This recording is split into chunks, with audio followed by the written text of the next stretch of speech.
at Quinn Streaming. Five channels. It's really pushing it, I know. Open a new window. We'll do that. So let us check. Number 1. Checking. All right, it is working on X. It is working on YouTube. It is working on TikTok. TikTok's got its own live monitor. Isn't that interesting? Let's open that up, shall we? Live Center. That's very cool, isn't it? Welcome, TikTok. Screenshot cover. Look at that. I like TikTok. Maybe I might stay there. All right, for a while. Then there's Rumble. And there's also, I'm just waiting for people to filter in because you don't want to come in a bit late. I didn't have any plans, so I just poked up like Pokemon. Rumble and also Twitch. I'll give you a few minutes. I hope that it has the right title over on Twitter because it says that it doesn't have a title, so just chill out for a moment. Okay, so let's just go live now on new channel because it's a story one. The new channel is on YouTube, which is I should put the link there, I don't know. It's just Epic Treasure ASMR. So it's really for stories and guided visualizations and things, no sort of sexy tapping. Live now on new channel. So we'll just go post that. There it is. And we're going to do 1984, just chapter 1 tonight. Screenshots, web downloads, just an appropriate time, I think. And see how it goes. I think maybe Rumble might be best for it, don't you think? 1984, there we go. 1984 part 1. And this will be available to watch back on whatever platform you're on. It won't. Yeah, it'll be in the new YouTube one, but it'll be in all the other ones too, live now on new channel. New YouTube. Well, it's kind of new YouTube.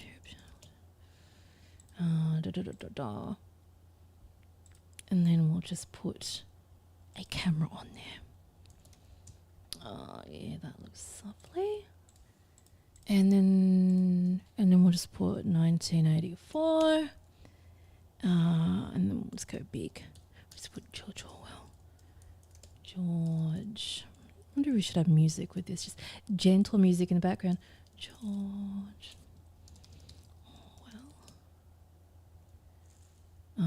Just put part 1 there. On new YouTube channel. I'll put part 1 there. I don't know if this is going to get sent out because it's got a link. You know how they be. Post. Done. All right. Chat. Oh, it's just there's lots of messages everywhere on it. There's a lot. Thank you, Mind Crashing, for that. Welcome over on TikTok. Again. Get comfortable. It's story time. Give it a couple more minutes. If you haven't read this book, I read it for you. Aren't you lucky? It's story time indeed. All right, we'll get rid of that. I don't know if we need like moving pictures for this or not. I'm not sure. So we'll just get rid of you. Get rid of that. And then we will start. Do you think we should have... I had music for this. Lord knows where I put it. Okay. And then we'll just grab this one out. And get comfortable. Make sure you go get yourself a drink. Go on. Go do that now. Rush. And I'll scroll across this one. Hopefully the sound is not cutting out or anything weird like that. Don't forget to share the live if you're over on TikTok. That would be lovely. After they banned me for showing a picture of Emma Stone comparing it to my cat. It was a lovely picture actually. But anyway, let's get to it. It's very bright. We need darker mode reading for this one. Alrighty. I hope you've got your drinks ready and stuff. I really do. Again, welcome over on Twitter, on YouTube, on TikTok, on Rumble, on Twitch. Don't forget to subscribe to all that. It's on the screen, bottom right. Okay, let us get to story. Chapter 1. Zip across here. Welcome, lots of TikTok. Keep your live engaging. Turning your camera off, showing static images, or being away for too long may result in your live becoming ineligible. What should we do? What should we do for that? Do we need to put like, do I need to put a scene here?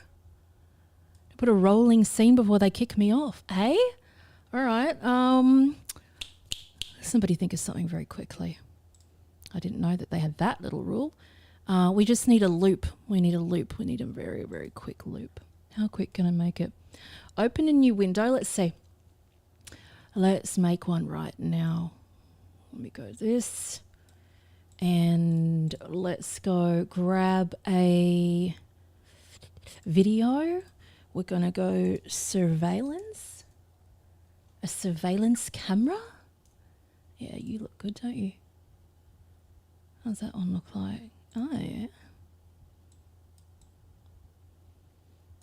And then just change the transparency all the way down, maybe. Put it in the background. Layer, layer, layer. Send to the back. And then play. I don't know if that's going to be enough for it. And what other things can we have there? Like, put some snow falling, I suppose. Snow falling. Yeah, that's good. And then we'll just put in transparency. Good God. Okay. Layers send to the back. That's, oh, I guess it makes sense because then people just leave their stuff on. Send to... give you full bang. There we go. 1984 part 1. And then we'll save that as a video. Download, save MP4, current page, done. Download, and then we're just going to loop that on this main page here. So that is this image here. Here it comes, hopefully. Chop, chop. Welcome. Sorry if I missed your message. Hi, Spike. Are you ready for story time? On 5 different platforms at the moment. See how we go. But TikTok's very weird about static images, so I have to quickly make a video, like a looping video. That's just what you got to do. All right, that is downloaded. So we're going to go add. We're going to go to add media source. We're going to go browse. We're going to go to part 1. We're going to put that there. Oh, look at that. I know it's not the greatest looking thing, but what's she going to do? And then we're going to put that image up here. And then we're going to put filter. And then we're going to put a filter on the top. 200. And we want that to be looped. Loop you. There we go. Hopefully that's not going to get me kicked off TikTok. Thank you for your patience. Thank you for joining on TikTok too and everywhere else. Are you 100% ready? I might have to trim all this bit. We are currently 9 minutes into it. I have to put a timestamp on that. Don't forget to subscribe to that particular, all those channels if you're into it. All right, it's story time. Chapter 1, we're doing part 1 tonight. It's decent length. We're not going to be here all night. Just wish it wasn't so bloody bright. All right, so 1984 by George Orwell. No dark mode. Mother Trucker. Available again whenever you want to listen to it. Some of it's already on Spotify. It's been on there for a while. Part 1. Does that sound okay? Let me know. It was a bright, cold day in April, and the clocks were striking 13. Winston Smith, his chin nuzzled into his breast in an effort to escape the vile wind, slipped quickly through the glass doors of Victory Mansions, though not quickly enough to prevent a swirl of gritty dust from entering along with him. The hallway smelt of boiled cabbage and old rag mats.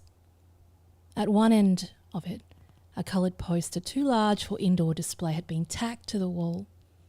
It depicted simply an enormous face, more than a metre wide. The face of a man of about 45, with a heavy black moustache and ruggedly handsome features. Winston made for the stairs.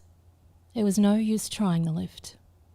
Even at the best of times it was seldom working, and at present the electric current was cut off during daylight hours. It was part of the economy drive in preparation for Hate Week. The flat was 7 flights up, and Winston, who was 39, had a varicose ulcer above his right ankle. He went slowly, resting several times along the way. On each landing opposite the lift shaft, the poster with the enormous face gazed from the wall. It was one of those pictures which was so contrived that the eyes would follow you whenever you would move. "Big Brother is watching you," the caption beneath it ran. Inside the flat, a fruity voice was reading out a list of figures which had something to do with the production of pig iron. The voice came from an oblong metal plaque-like dulled mirror which formed part of the surface on the right-hand wall. Winston turned a switch, and the voice sank somewhat, though the words were still distinguishable. The instrument, the telescreen it was called, could be dimmed, but there was no way of shutting it off completely. He moved over to the window. A smallish, frail figure, the meagreness of his body merely emphasised by the blue overalls, which were the uniform of the party. His hair was very fair and his face naturally sanguine. His skin roughened by coarse soap and blunt razor blades and the cold of winter that had just ended. Outside, even though the shut window pane, the world looked cold. And down in the street, the little eddies of wind were whirling dust and torn paper into spirals. And though the sun was shining and the sky a harsh blue, there seemed to be no colour in anything except for the posters that were plastered everywhere. The black moustache face gazed down from every commanding corner. And there was one on the house in front immediately opposite. "Big Brother is watching you," the caption said, while the dark eyes looked deep into Winston's own. Down at the street level, another poster torn at one corner flapped fitfully in the wind, alternately covering and uncovering a single word, "INSOC." In the far distance, a helicopter skimmed down beneath and between the roofs, hovered for an instant like a blue bottle, and darted away again with a curving flight. It was the police patrol swooping into people's windows. The patrols did not matter, however. Only the thought police mattered. And behind Winston's back, the voice from the telescreen was still babbling away about pig iron and the overfulfillment of the 9th three-year plan. The telescreen received and transmitted simultaneously, and any sound that Winston made above the level of a very slow whisper would be picked up by it. Moreover, so long as he remained within the field of vision which the metal plaque commanded, he could be seen as well as heard. There was, of course, no way knowing whether you were being watched at any given moment, how often or what system. The thought police plugged in on any individual wire was guesswork. It was even conceivable that they watched everybody all the time. But at any rate, they could plug in your wire whenever they wanted to. You had to live, did live from habit that became instinct, and the assumption that every sound you made was overheard and, except in darkness, every moment scrutinised. And Winston kept his back turned to the telescreen. It was safer, though as well as he knew, even a back can be revealing. A kilometre away, the Ministry of Truth, his place of work, towered vast and white above the grimy landscape. This, he thought, was a sort of vague distaste. This was London, chief city of the airstrip 1. Itself, the third most populous of the provinces of Oceania. He tried to squeeze out some childhood memory that should tell him whether London had always been quite like this. Were there always these vistas of rotting 19th century houses? Restream has access suspended. Repeated violations, community guidelines. Let's have a look at these very quickly. I don't know what their problem is. But anyway. Maybe because it's repetitious. All right. TikTok is dead. Again. Were there always these vistas of rotting 19th century houses, their sides shored up with bulks of timber, their windows patched with cardboard, and their roofs with corrugated iron, their crazy garden walls sagging in all directions, and the bomb sites where the plaster dust swirled in the air and the willow herb straggled over the heaps of rubble. And the places where the bombs had cleared a large patch, there had been sprung up some sordid colonies of wooden dwellings like chicken houses, but it was no use. He could not remember. Nothing remained of his childhood except a series of bright lit tableaux, occurring against no background and mostly unintelligible. The Ministry of Truth, Mini-True or Newspeak, was startlingly different from any other object in sight. It was an enormous pyramidal structure of glittering white concrete, soaring up terrace after terrace, 300 metres into the air from where Winston stood.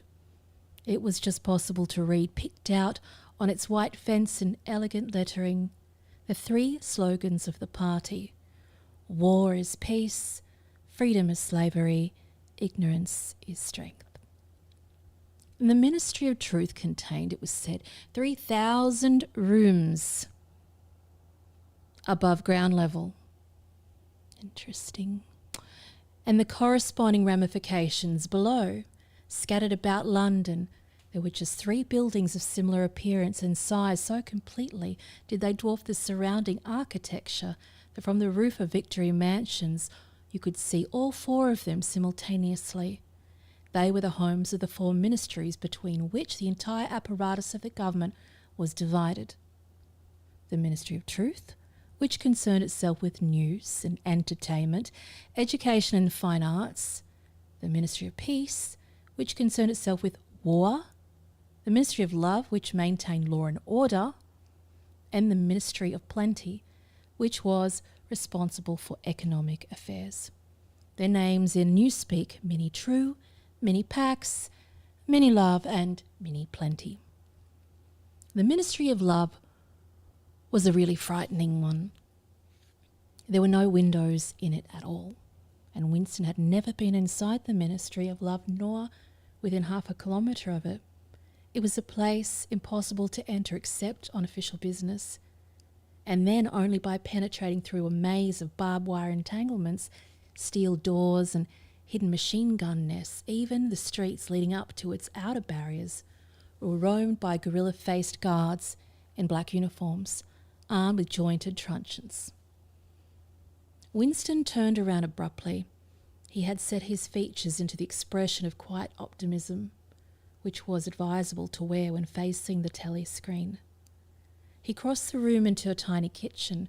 By leaving the ministry at this time of day, he had sacrificed his lunch in the canteen, and he was aware that there was no food in the kitchen except for a hunk of dark-coloured bread, which had got to be saved for tomorrow's breakfast. He took down from the shelf a bottle of colourless liquid with a plain white label marked Victory Gin. It gave off a sickly, oily smell, as of Chinese rice spirit, and Winston poured out nearly a teacupful, nerved himself for a shock, and gulped it down like a dose of medicine. Instantly his face turned scarlet, and the water ran out of his eyes. The stuff was like nitric acid, and moreover, and swallowing it, one had the sensation of being hit on the back of the head with a rubber club. The next moment, however, the burning in his belly died down, and the world began to look more cheerful. And he took a cigarette from the crumpled packet marked Victory Cigarettes and incautiously held it upright, whereupon the tobacco fell out onto the floor. With the next, he was more successful. He went back to the living room and sat down at a small table that stood to the left of the telescreen. From the table drawer, he took out a pen holder, a bottle of ink, and a thick quarto-size blank book with a red back and marble cover.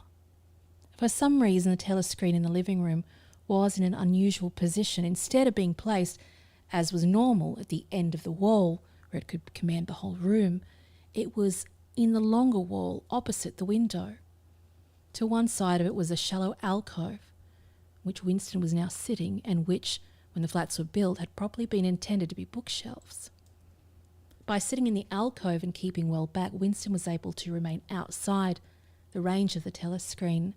So far as sight went, he could be heard, of course, but so long he stayed in his present position, he could not be seen. It was partly the unusual geography of the room that suggested to him that thing that he was now about to do. But it had also been suggested by the book that he had just taken out of the drawer. It was a peculiar, beautiful book. Its smooth, creamy paper, a little yellowed by age, was a kind that had not been manufactured for at least 40 years past. He could guess, however, that the book was much older than that. He had seen it lying in the window of a frowsy little junk shop in a slummy quarter known of the town. Just what quarter he did not now remember. And he had been stricken immediately by an overwhelming desire to possess it. Party members were supposed to not go into ordinary shops, dealing on the free market, it was called. But the rule was not strictly kept, because there were various things, such as shoelaces and razor blades, which was impossible to get hold of in any other way. He had given a quick glance up and down the street, and then he slipped inside and bought the book for $2.50. And at the time, he was not conscious of wanting it for any particular purpose. He had carried it guiltily home in his briefcase. Even with nothing written in it, it was a compromising possession. The thing that he was about to do was to open a diary. And this was not illegal. Nothing was illegal, since there were no longer any laws. But if detected, it was reasonably certain that it would be punished by death, or at least by 25 years in a forced labour camp. Winston fitted a nib into his pen holder and sucked it to get the grease off. The pen was an archaic instrument seldom used even for signatures, and with difficulty, simply because of a feeling the beautiful creamy paper deserved to be written on with a real nib instead of being scratched with an ink pencil. Actually, he was not used to writing by hand apart from very short notes. It was usual to dictate everything into the speak-write, which was, of course, impossible for his present purpose. He dipped the pen into the ink and then faltered just for a second. A tremor had gone through his bowels to mark the paper was a decisive act. In small clumsy letters he wrote, April the 4th, 1984. And he sat back, and a sense of complete helplessness had descended upon him. To begin with, he did not know with any certainty that this was 1984. It must be around about that date, since he was fairly sure that his age was 39. And he believed that he'd been born in 1944 or 1945, but it was never possible nowadays to pin down any date within a year or two. For whom, it suddenly occurred to him to wonder, was he writing this diary for? For the future, for the unborn? His mind hovered for a moment round the doubtful date on the page, and then he fetched up with a bump against the newspeak word doublethink. For the first time, the magnitude of what he had undertaken had come to him. Thank you, Astro. How could you communicate with the future? It was as if nature was impossible. Either the future would resemble the present, in which case it would not listen to him, or it'd be different from it, and his predicament would be meaningless.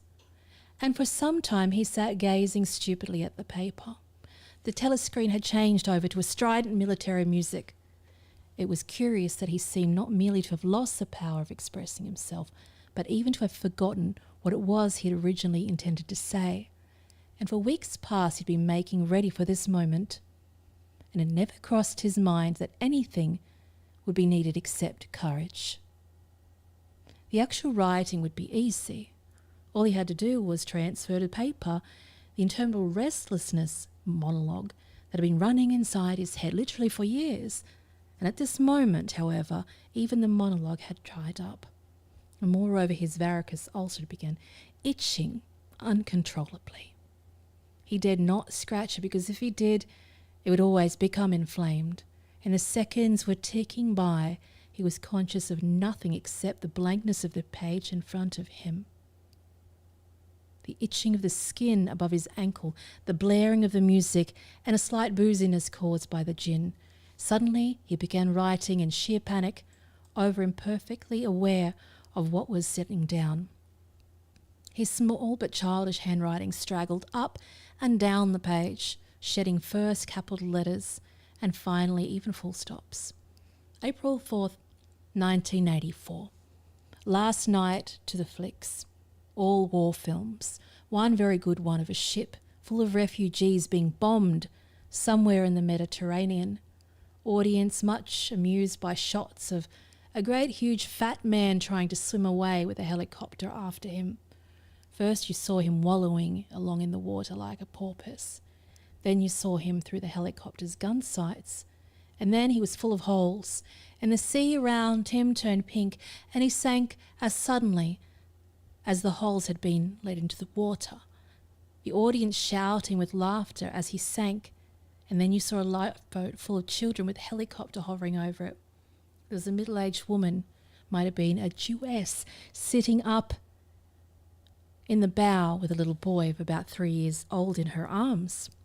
The little boy screaming with fright and hiding his head between her breasts as if he was trying to burrow right into her, and the woman putting her arms around him and comforting him, although she was blue with fright herself, all the time covering him up as much as possible, as if she thought her arms could keep the bullets off him. Then the helicopter planted a 20-kilo bomb in among them. A terrific flash, and the boat went all to matchwood. And then there was a wonderful shot of a child's arm going up, up, right up into the air. And a helicopter with a camera in its nose must have followed it up. And there was a lot of applause from the party seats, but a woman down in the prole part of the house suddenly started kicking up a fuss and shouting they didn't ought to have showed it, not in front of the kids. They didn't. It ain't right. Not in front of the kids. It ain't until the police turned her out. I don't suppose anything happened to her. Nobody cares what the proles say. To typical prole reaction. They never. Winston stopped writing, partly because he was suffering from a cramp. He did not know what made him pour out his stream of rubbish. But the curious thing was that while he was doing it, a totally different memory had clarified itself in his mind, to the point where he almost felt equal to writing it down. It was now he realised, because this other incident that had suddenly decided to come home and begin in the diary today. One moment. It had happened in the morning at the ministry, if anything so nebulous could have said it happen. It was nearly 1100 in the records department where Winston worked. They were dragging chairs out of cubicles and grouping them in the centre of the hall, opposite the big telescreen in preparation for the 2 minutes hate. And Winston was just taking his place, one in the middle rows, when two people whom he knew by sight, who he had never spoken to, came unexpectedly into the room.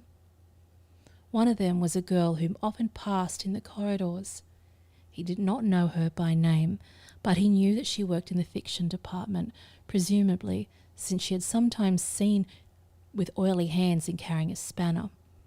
She had some mechanical job in one of the novel writing machines. She was a bold-looking girl about 27, with thick, dark hair, a freckled face, and swift, athletic movements. A narrow scarlet sash, an emblem of the Junior Anti-Sex League, was wound several times around the waist of her overalls, just tightly enough to bring out the shapeliness of her hips. Winston had disliked her from the very first moment of seeing her. He knew the reason was because of the atmosphere of the hockey fields and cold baths and community hikes and general clean-mindedness which she managed to carry about with her. He disliked nearly all women, and especially the young ones and the pretty ones. It was always the women. And above all, the young ones who were the most bigoted adherents of the party and the swallowers of the slogans, the amateur spies and the noses out of unorthodoxy. But this particular girl gave him the impression of being more dangerous than most. Once, when they passed in the corridor, she had given him a quick sidelong glance, which she seemed to pierce right through him for a moment, and he had been filled with black terror. The idea had even crossed his mind that she might be an agent of the thought police. That, it was true, and very unlikely. Still, he continued to feel a peculiar uneasiness, which had fear mixed up as well as hostility whenever she was anywhere near him. The other person was a man named O'Brien, a member of the inner party and a holder of some post so important that the remote of Washington had a dim idea of its nature. A momentary hush passed over the group of people around the chairs as they saw the black overalls of an inner party. Let me get to the next part of this, shall we? Let me find it. The inner party. I'm going to get to the next part of this. Uno momento, por favor. Do you upload these readings every... you'll find it on the Epic Treasure ASMR channel on YouTube. We're up to the... overalls. Here we go. Let me zoom in on you. All right, big. Where were we up to? Yes. All right, let me just move that so I can see chat. There's all links on the page that you can see too.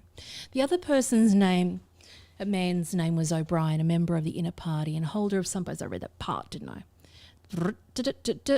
A momentary hush passed over the group of people round the chairs as they saw the black overalls of an inner party member approaching. O'Brien was a large burly man with a thick neck and a coarse, humorous, brutal face. In spite of his formidable appearance, he had a certain charm of manner. He had a trick of resetting his spectacles on his nose, which was curiously disarming, and in some indefinable way curiously civilized. It was a gesture, if anyone had still thought in such terms, might have recalled an 18th century nobleman fixing and offering his snuff box. Winston had seen O'Brien perhaps a dozen times in almost as many years. He felt deeply drawn to him, and not solely because he was intrigued by the contrast between O'Brien's urbane manner and his prizefighter's physique, but more so because he had secretly held a belief, or perhaps not even a belief, merely a hope, that O'Brien's political orthodoxy was not perfect. Something in his face suggested it irresistibly, and again, perhaps it was not even unorthodoxy that was written in his face, but simply intelligence. But at any rate, he had the appearance of being a person that you could talk to if somehow you could cheat the telescreen and get him alone. Winston had never made the smallest effort to verify this guess. Indeed, there was no way of doing so, and at this moment O'Brien glanced at his wristwatch, so that it was nearly 1100, and evidently decided to stay in the records department until the 2 minutes of hate was over. He had took a chair into the same row as Winston, a couple of places away. A small, sandy-haired woman who worked in the next cubicle next to Winston was between them, and the girl with dark hair was sitting immediately behind. And the next moment, a hideous, grinding speech, as if some monstrous machine running without oil, burst from the big telescreen at the end of the room, It was a noise that sets one's teeth on edge and bristled the hair at the back of one's neck. The hate had started. And as usual, the face of Emmanuel Goldstein, the enemy of the people, had flashed on the screen. There were hisses here and there among the audience. The little sandy-haired woman gave a squeak of mingled fear and disgust. Goldstein was the renegade and backslider who once long ago, how long ago nobody quite remembered, had been one of the leading figures of the party, almost on a level with Big Brother himself, and then had engaged counter-revolutionary activities, had been condemned to death, and had mysteriously escaped and disappeared. And the programs of the 2 Minutes of Hate varied from day to day, but there was none in which Goldstein was not the principal figure. He was the primal traitor, the earliest defiler of the party's purity, and all subsequent crimes against the party, all treacheries, acts of sabotage, heresies, deviations sprang directly out of his teaching. Somewhere or other, he was still alive and hatching his conspiracies, perhaps somewhere beyond the sea, under the protection of his foreign paymasters, perhaps even, so it was occasionally rumoured, in some high place in Oceania itself. Winston's diaphragm was constricted. He could never see the face of Goldstein without a painful mixture of emotions. It was a lean, Jewish face with a great fuzzy aureole of white hair and a small goatee beard and a clever face, and yet somehow inherently despicable. What with a kind of senile silliness in the long thin nose near the end of which a pair of spectacles were perched. It resembled the face of a sheep, and the voice too had sheep-like quality. Goldstein was delivering his usual venomous attack upon the doctrines of the party, an attack so exaggerated and perverse that a child should have been able to see through it, yet just as plausible enough to fill one with alarm, feeling that other people, less level-headed than oneself, might have taken by it. He was abusing Big Brother. He was denouncing the dictatorship of the party. He was demanding the immediate conclusion of the peace with Eurasia. He was advocating freedom of speech, freedom of the press, freedom of assembly, freedom of thought. He was crying hysterically that the revolution had been betrayed. And all this in rapid polysyllabic speech was a sort of parody of the habitual style of the orators of the party, and even contained a newspeak words, more newspeak words indeed, than any party member would normally use in real life. And all the while, lest one should be seen in any doubt as to the reality of which Goldstein's claptrap covered, behind his head on the telescreen, there marched the endless columns of the Eurasian army. Row after row of solid-looking men with expressionless Asiatic faces who swam up to the surface of the screen and vanished, to be replaced by others exactly similar.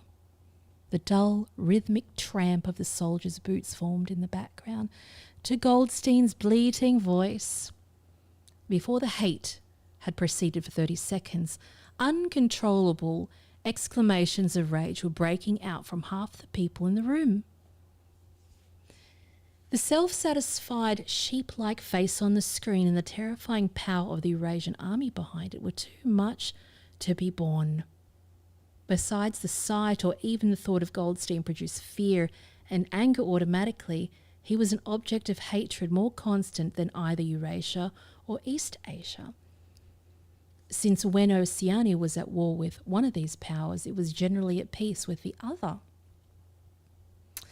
But what was strange was that although Goldstein was hated and despised by everybody, although every day, 1,000 times a day, on platforms on the telescreen, in newspapers and books, his theories were refuted, smashed and ridiculed. held up to the general gaze for the pitiful rubbish that they were all in spite of this. His influence never seemed to grow less. Always there were fresh dupes waiting to be seduced by him. And a day never passed when spies and saboteurs acting under his directions were not unmasked by the thought police. He was the commander of a vast, shadowy army, an underground network of conspirators dedicated to overthrow the state. The Brotherhood, its name was supposed to be. There were also whispered stories of a terrible book, a compendium of all the heresies, of which Goldstein was the author and which circulated clandestinely here and there. It was a book without a title. People referred to it, if at all, simply as the book. But one knew of such things only through vague rumours. Neither the Brotherhood nor the book was a subject that any ordinary party member would mention if there was a way of avoiding it. In its second minute of hate rose to a frenzy. People were leaping up and down in their places and shouting at the tops of their voices in an effort to drown the maddening, bleating voice that came from the screen. The little sandy-haired woman had turned bright pink and her mouth was opening and shutting like that of a landed fish. Even O'Brien's heavy face was flushed. He was sitting very straight in his chair, his powerful chest swelling and quivering as though he was standing up to assault a wave. The dark-haired girl behind Winston had begun crying, "Swine, swine, swine," and suddenly she picked up a heavy Newspeak dictionary and flung it at the screen. It struck Goldstein's nose and bounced off. The voice continued. In a lucid moment, Winston found that he was shouting with the others and kicking his heel violently against the rung of his chair. The horrible thing about the 2 minutes' hate was not that one was obliged to act a part, but on the contrary, that it was impossible to avoid joining in. Within the 30 seconds, any pretense was also always unnecessary. A hideous ecstasy of fear and vindictiveness, a desire to kill and torture, to smash faces in with a sledgehammer, seemed to flow through the whole group of people like an electric current, turning one against one's will into a grimacing, screaming lunatic. And yet the rage that one felt was abstract, undirected emotion which could be switched from one object to another, like the flame of a blow lamp. Thus, at the moment, Winston's hatred was not turned against Goldstein at all, but on the contrary, against Big Brother, the party and the thought police. And such moments his heart went out to the lonely, derided heretic on the screen, the sole guardian of truth and sanity in a world of lies. And yet the very next instant he was at one with the people about him, and all that was said of Goldstein seemed to him to be true. All the moments his secret loathing of Big Brother had changed into adoration, and Big Brother seemed to tower up, an invincible, fearless protector standing like a rock against the hordes of Asia and Goldstein, in spite of his isolation, his helplessness, and the doubt that hung about his very existence. Seemed like some sinister enchanter, capable of the mere power of his voice, of wrecking the structure of civilization. It was even possible at moments to switch one's hatred this way and that way as a voluntary act. Suddenly, by the sort of violent effort which wrenched one's head away from the pillow in a nightmare, Winston succeeded in transferring his hatred from the face on the screen to the dark-haired girl behind him. Vivid, beautiful hallucinations flashed through his mind. He would flog her to death with a rubber truncheon. He would tie her naked to a stake and shoot her full of arrows like Saint Sebastian. He would ravish her and cut her throat at the moment of climax. The voice of Goldstein had become an actual sheep's bleat, and for an instant the face changed into that of a sheep. Then the sheep face melted into the figure of a Eurasian soldier who seemed to be advancing, huge and terrible, his submachine gun roaring and seeming to spring out of the surface of the screen, so that some of the people in the front row actually flinched backwards in their seats.